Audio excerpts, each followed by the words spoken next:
Muhterem cemaat, misafirimiz Fransa'dan. Bundan birkaç gün önce misafir olarak geldiler. Tanıştık, kaynaştık, bir aile gibi olduk. Şimdi camiye teşrif ettiler. Camiye teşrif ederken de gelir gelmez camiye girdiğinde dedi ki ben temizlendim, şu anda tertemizim. Meğer abdest almış, elini yüzünü yıkamış.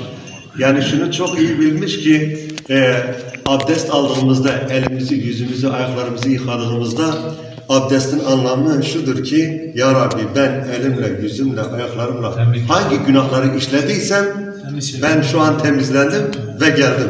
O da demek ki onu daha önce ya görmüş ya da kendisine anlatmışlar, muhtarımız kendisine tarif etmiş. O da öğrenmiş ve gelmiş ve girer girmez ben temizlendim, tertemizim şu anda. Yüce Allah inşallah kalbi de temiz, kendisi de temiz ve bir misafir olarak hem de bir Müslüman olarak kazandığımızdan şu anda çok mutluyuz ve kendisine teşekkür ediyoruz.